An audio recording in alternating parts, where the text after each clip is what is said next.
ಆಗ್ರಹಿಸಲಿಕ್ಕೆ ಬಯಸ್ತೇವೆ. ಈಗ 3A category ಅವ್ರು ಏನು ತಪ್ಪು ಮಾಡಿದ್ದಾರೆ, 3B ಕ್ಯಾಟಗರಿ ಅವ್ರು ಏನು ತಪ್ಪು ಮಾಡಿದ್ದಾರೆ, ಎಕನಾಮಿಕಲಿ ವೀಕರ್ ಸೆಕ್ಷನ್ಸ್ ಏನು ತಪ್ಪು ಮಾಡಿದ್ದಾರೆ, ಕ್ಯಾಟಗರಿ 1 ಅವ್ರಿಗೆ ಯಾಕೆ ನೀವು ನೋಡಿಲ್ಲ, ಕ್ಯಾಟಗರಿ 2A ಅವ್ರಿಗೂ ಕೊಡಿ. ಬರೀ 2B ಅವ್ರಿಗೆ ನೀವು ಈ ಕಾಂಟ್ರಾಕ್ಟ್ ಬೇಸಿಸ್ಸು ದೇವರಾಜಣ್ಣ ಅವ್ರು ಹೇಳ್ದಂಗೆ ಸ್ಪೆಸಿಫಿಕ್ ಆಗಿ ನೀವು ಇವರಿಗೆ ನೀವು 4% ರಿಸರ್ವೇಷನ್ನ ಕೊಡ್ತೀರಾ ಈ ಕಾಂಟ್ರಾಕ್ಟ್ನಲ್ಲಿ ಅಂದರೆ ಇದರ ಹಿಂದಿನ ಉದ್ದೇಶಗಳೇನು, ಇದರ ಹಿಂದಿನ ಅಜೆಂಡಾ ಏನು ಅಂತಕ್ಕಂಥದ್ದು ಇವತ್ತು ಸಾರ್ವಜನಿಕ ವಲಯದಲ್ಲಿ ಇವತ್ತು ಬಹಳ ಅನುಮಾನಗಳಿಗೆ ಎಡೆ ಮಾಡಿಕೊಟ್ಟಿದೆ ನಿಮ್ಮ ಈ ನಡೆಗಳು ಅಂತಕ್ಕಂಥದ್ದು ಬಹಳ ಸ್ಪಷ್ಟ, ಅದರಲ್ಲಿ ಯಾವುದೇ ಅನುಮಾನಗಳಿಲ್ಲ. ಹಾಗಾಗಿ ಈ ವಿಚಾರಕ್ಕೆ ಸಂಬಂಧಪಟ್ಟಂತೆ ಇವತ್ತು ವಿಶೇಷವಾಗಿ ನಾವು ಪ್ರೆಸ್ ಮೀಟನ್ನು ಕರೆದಿರ್ತಕ್ಕಂಥದ್ದು, ಇವತ್ತೇನು ನೀವು 4% ರಿಸರ್ವೇಷನ್ನು 2B ಕ್ಯಾಟಗರಿ ಅವ್ರಿಗೆ ಕೊಟ್ಟಿದ್ದೀರಲ್ಲ, ನೀವು ಹಿಂದೆ ಒಂದು ಕ್ಯಾಂಪೇನ್ನೇ ರನ್ ಮಾಡಿದ್ರಿ.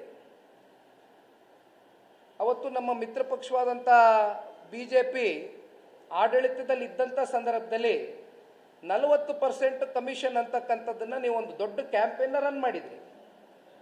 ಬಟ್ ಅಲ್ಟಿಮೇಟ್ಲಿ ಇವತ್ತು ಆ ಪರ್ಸೆಂಟೇಜು ಯಾವ ಹಂತಕ್ಕೆ ಹೋಗಿ ನಿಂತಿದೆ ಅಂತಕ್ಕಂಥದ್ದು ಸ್ವಪಕ್ಷೀಯರೇ ನಿಮ್ಮ ಪಕ್ಷದಲ್ಲೇ ಮಾತನಾಡ್ತಕ್ಕಂಥದ್ದನ್ನು ಸಾರ್ವಜನಿಕವಾಗಿ ನಾವು ನೋಡಿದ್ದೇವೆ. ಈಗೇನು ಪಾಪ ನೀವು 4% ರಿಸರ್ವೇಷನ್ ಕೊಟ್ಟಿದ್ದೀರಲ್ಲ 2B ಕ್ಯಾಟಗರಿ ಅವ್ರಿಗೆ, ಹಾಗಿದ್ರೆ ಅವ್ರಿಗೇನಾದರೂ ಒಂದು ಸ್ವಲ್ಪ ಹೃದಯ ವೈಶಾಲ್ಯತೆ ತೋರಿಸಿ ಏನಾದರೂ ಡಿಸ್ಕೌಂಟ್ ಏನಾದ್ರು ಮಾಡಿಕೊಡ್ತಾರೆ ಈ ಸರ್ಕಾರ, ಏನಾದರೂ ಪರ್ಸೆಂಟೇಜ್ನ ತಗೊಳ್ತಕ್ಕಂಥದ್ರಲ್ಲಿ ಅಂತಕ್ಕಂಥದ್ದು ಇವತ್ತು ನಾವು ಪ್ರಶ್ನೆ ಮಾಡಬೇಕಾಗ್ತದೆ. ಹಾಗಾಗಿ ನಾವು ಭಾಳ ಸ್ಪಷ್ಟವಾಗಿ ಹೇಳ್ತಕ್ಕಂಥದ್ದಿಷ್ಟೇ, ಯಾವ 3A ಇರ್ಬೋದು 3B ಇರ್ಬೋದು ಎಕನಾಮಿಕಲಿ ವೀಕರ್ ಸೆಕ್ಷನ್ಸ್ ಇರ್ಬೋದು ಎಲ್ಲರಿಗೂ ಕೂಡ ಸಮಾನ ಅಂತರದಲ್ಲಿ ಇವತ್ತೇನು ನಾವು ಮಾತೆತ್ತಿದ್ರೆ ಇವತ್ತು ನಾವು ಸಂವಿಧಾನವನ್ನು ಉಳಿಸ್ತೇವೆ ಅಂತಕ್ಕಂಥದ್ದನ್ನ ಮಾತೆತ್ತಿದ್ರೆ ಕೇಂದ್ರದ ನಾಯಕರು ಕೈಯಲ್ಲಿ ಪುಸ್ತಕ ಇಟ್ಕೊಂಡು ಗಂಟೆ ಅಳ್ಳಾಡ್ಸೋದು ನಾವು ನೋಡಿದ್ದೀವಿ. ಆದರೆ ಸಂವಿಧಾನವನ್ನು ನೀವು ಯಾವ ರೀತಿ ಉಳಿಸ್ಬೇಕು, ಎಲ್ಲ ಸಮಾಜಗಳಿಗೆ ನ್ಯಾಯವನ್ನು ಒದಗಿಸ್ಕೊಡ್ತಕ್ಕಂಥದ್ದು ಆಗಬೇಕು ಅಂದರೆ ಅವ್ರನ್ನ ಆರ್ಥಿಕವಾಗಿ ನೀವು ಸಬಲರಾಗಿ ಮಾಡಬೇಕಾಗ್ತದೆ. ಎಲ್ಲರನ್ನೂ ಸಮಾನತೆಯ ದೃಷ್ಟಿಯಿಂದ ಎಲ್ಲರನ್ನೂ ಆರ್ಥಿಕವಾಗಿ ಒಂದು ಸಬಲರಾಗಿ ಮಾಡ್ತಕ್ಕಂಥದ್ದು ಇವತ್ತು ಸರ್ಕಾರಗಳ ಮೂಲ ಉದ್ದೇಶ ಆಗಿರಬೇಕು ಹೊರತುಪಡಿಸಿ, ಆದರೆ ಈ ರೀತಿ ಓಲೈಕೆ ರಾಜಕಾರಣ, ಈ ರೀತಿ ಏಕ ಸಮುದಾಯವನ್ನು ಮೆಚ್ಚಿಸ್ಲಿಕ್ಕೆ ಈ ರೀತಿಯಾದಂಥ ತೀರ್ಮಾನಗಳು ತಗೊಳ್ತಕ್ಕಂಥದ್ದಾದರೆ ಇನ್ನು ಮಿಕ್ಕಿದ ಸಮುದಾಯಗಳ ಪರಿಸ್ಥಿತಿಗಳೇನು,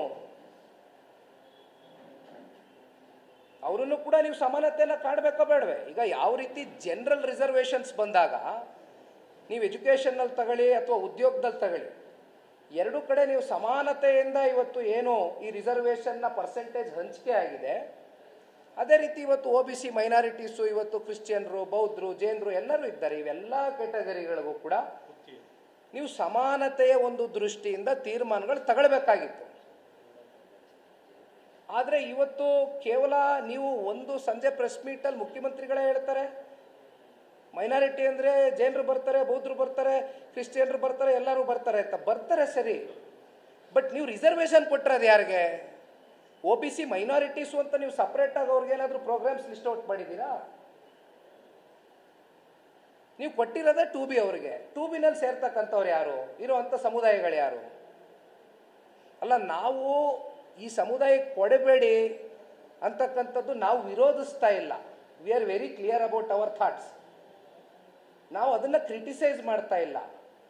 ನೀವು ಕೊಡೋದೇ ಆದಾಗ ಈಗ ಮೈನಾರಿಟೀಸು ಅಂತ ನೀವೇ ಹೇಳಿದ್ದೀರಿ, ಮಿಕ್ಕಿದ ಸಮುದಾಯಗಳಿಗೂ ಸೇರಿಸ್ಬೇಕಾಗಿತ್ತು. 3A 3B ಏನು ಮಾಡಿದ್ರು, ಅವ್ರಿಗೂ ಸೇರಿಸ್ಬೇಕಾಗಿತ್ತು ಅಂತಕ್ಕಂಥದ್ದನ್ನ ಈ ಸಂದರ್ಭದಲ್ಲಿ ನಾವು ಪಕ್ಷದ ಕಡೆಯಿಂದ ಈ ಒಂದು ವಿಚಾರವನ್ನು ಆಗ್ರಹಿಸ್ಲಿಕ್ಕೆ ಬಯಸ್ತೇವೆ ಸರ್ಕಾರಕ್ಕೆ.